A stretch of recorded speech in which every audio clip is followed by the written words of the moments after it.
RTP. Le damos la bienvenida a Óscar René Ayerbe. Esta mañana con él conversaremos en este último segmento del programa sobre la confirmación institucional del CNE y sus autoridades. Seguimos con consejeros del CNE prorrogados. Doctor, buenos días. ¿Cómo está? Bienvenido. Muy buenos días, un gusto estar con ustedes. Lo escuchamos, doctor Ayerbe.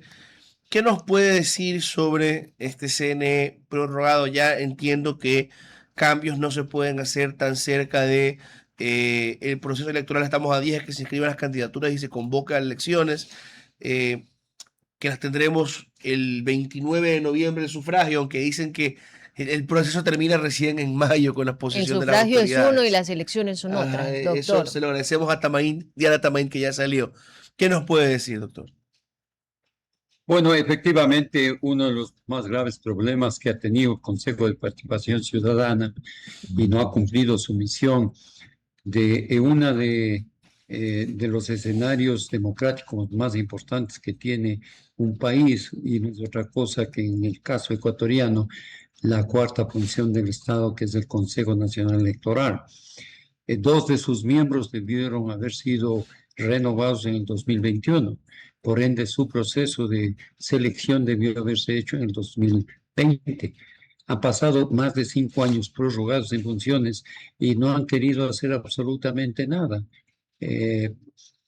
manejando escenarios eminentemente con una coyuntura y carácter político.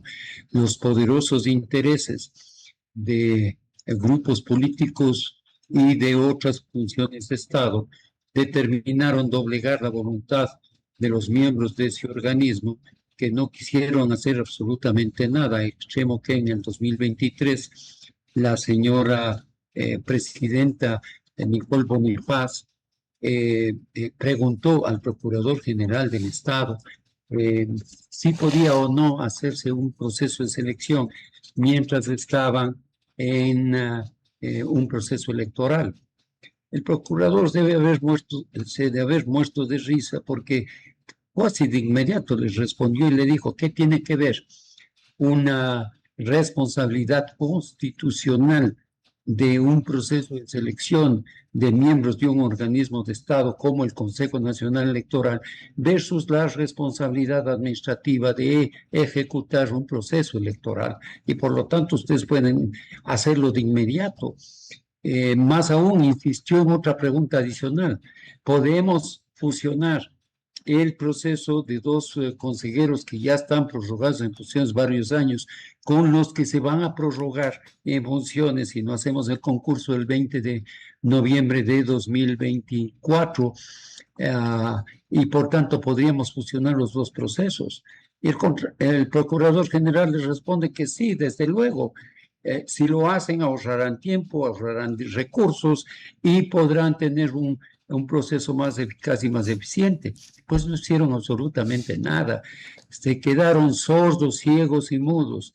Andrés Fantoni, responsable directo de este proceso durante casi los últimos 3 años, nos ha demostrado no solamente incapacidad para manejar temas tan importantes para la democracia ecuatoriana como el que estamos mencionando, sino que ha habido una verdadera confabulación política, porque Diana Tamaín les tenía amedrentados a todos, temblaban todas las funciones del Estado, en virtud de que ella consideraba, y su mayoría, que si algo hacían para interceder en algún proceso electoral, y ella consideraba que hacer un proceso de renovación era eso, deberían ser destituidos.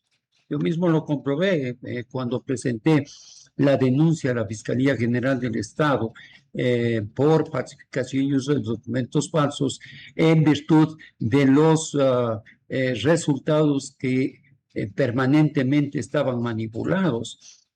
Encontramos en Defiende tu Voto decenas de miles de inconsistencias entre las actas de escrutinio, actas de recuento y el verdadero número de sufragantes. De tal manera que con sí mismo el consejero Rosero Minda argumentó que bueno, ahora que ya Diana Salazar ha renunciado y ya se ha ido, entonces en virtud de que estaban siempre en procesos electorales, el Consejo ahora sí va a hacer el concurso de los dos consejeros que están prorrogados 5 años en funciones. Inadmisible.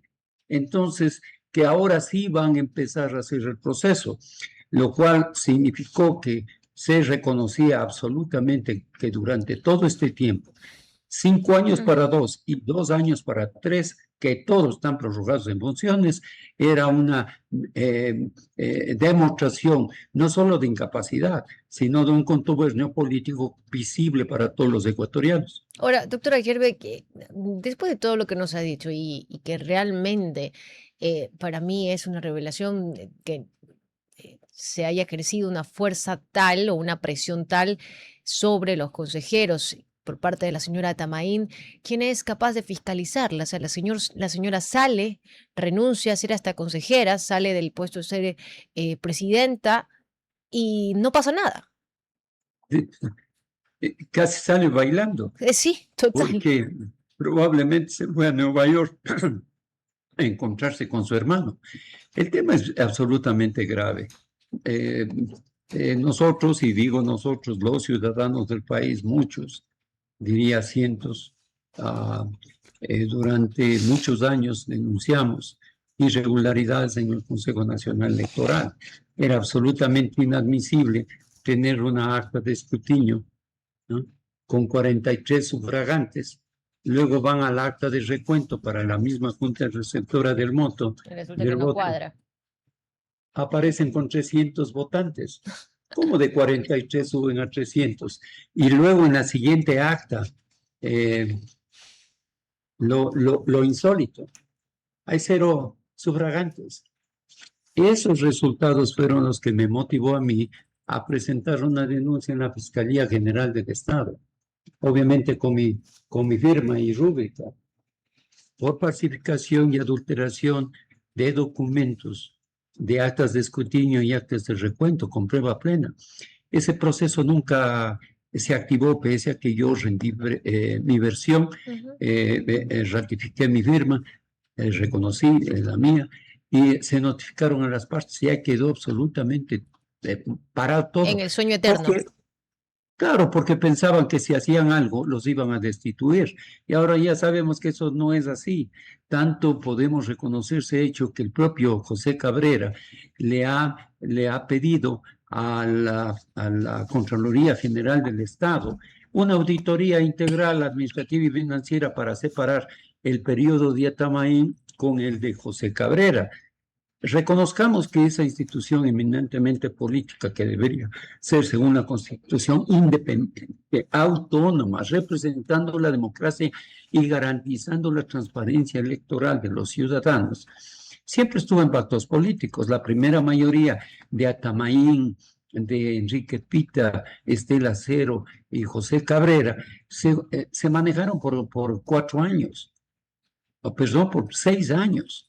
Y se repartieron el país, las direcciones provinciales, las provincias en su conjunto, y finalmente, cuando ya las discrepancias internas separan al correísmo de ese escenario de Estela Cero, y hay 3 miembros del organismo, Pita, Atamaín y Cabrera, lo manejan durante 2 años. Y en ese contexto, Diana Tamaín controla ese organismo 8 años.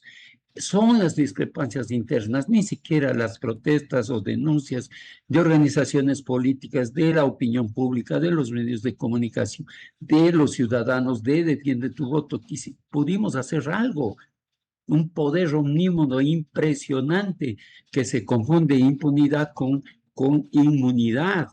Y en ese contexto, entonces, cuando se suscitan los hechos de Guayaquil y del Guayas, es que se rompe esa mayoría, y entonces José Cabrera y Estela Cero se convierten en presidente y vicepresidenta.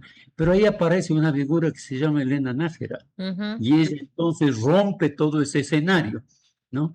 Tanto es la demostración de ese hecho que semanalmente denunciaba al país las inconsistencias, las irregularidades, las ilegalidades de Diana Tamaín. fue hasta el cansancio, pero pues no pasaba nada. Pero doctor, Es hay que insistir, porque no estamos hablando, ninguna institución del Estado es cualquier cosa, ¿ah? Pero estamos hablando de que presidió, para romantizarlo un poco, el corazón de la democracia. Pero desde luego aquí está la prueba. Cuando Elena Nájera Ujú. públicamente denuncia y dice, señores, en el pasado se repartían las provincias, ahora han repartido nuevamente de la misma manera y dice, lamento informar al país que el reparto continúa. Tras bastidores se distribuyeron presidencias de juntas provinciales, es decir, los directores provinciales. Mi nombre aparece entre ellas, no seré parte de esta práctica. Pero, Y es que ¿qué las evidencia tenemos, directivas doctora Yerbe? provinciales Perdón. y los directores, ¿Qué evidencia tenemos más ah, allá de la denuncia de la señora Nájera? aquí está pues, nombres, todo, de antes y después. Entonces José Cabrera estaba a cargo de Guayas, sigue estando a cargo de Guayas. Entonces ya sabemos todos qué pasa con Guayas. Estela Cero está encargada de Pichincha, ya sabemos qué pasa en Pichincha. Existen 52,000 cargos de contratos temporales que se realizan cada año. Se repartían entre 4, ahora no sé si van a Pero repartirse es una entre 3. acusación grave que, a ver, no es ajena a la realidad política de este país, a la historia de este país. Yo conozco cómo han funcionado las juntas y las delegaciones provinciales, doctora Yerbe, algo, pero necesitamos algo más, necesitamos un testigo que diga yo fui parte del reparto, un video de ellos entrando en un hotel, algo más sustancioso que las declaraciones y la evidencia que no significa todavía mayor cosa de que hubo un cambio en estos cargos. No, en eso ya no necesita nada. Nosotros elaboramos un informe, defiende tu voto. Elaboramos un informe y presentamos a la OEA y a las Naciones Unidas.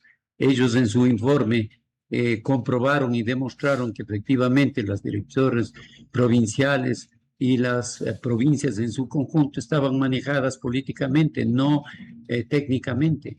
Es decir, con funcionarios con conocimiento, experiencia en elecciones, En eso muy de acuerdo. sino repartos políticos. Y los procesos de contratación no se hacen mediante concursos de méritos públicos y de convocatoria por parte del CNE, sino que ellos entregan los nombres, 14,000 cada uno, y obviamente van requiriendo en cada provincia de las instancias políticas que corresponda. O en Pichincha, Estela Cero va a poner nombres que no sean de otra organización que no sea el correísmo.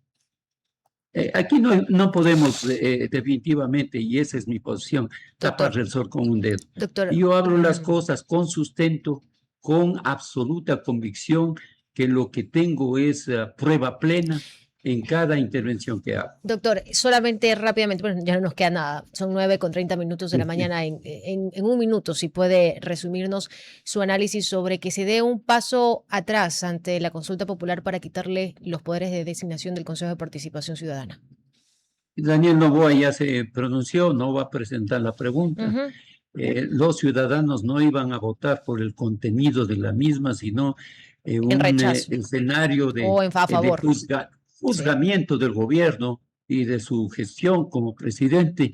Él ya conoce que iba a perder la consulta.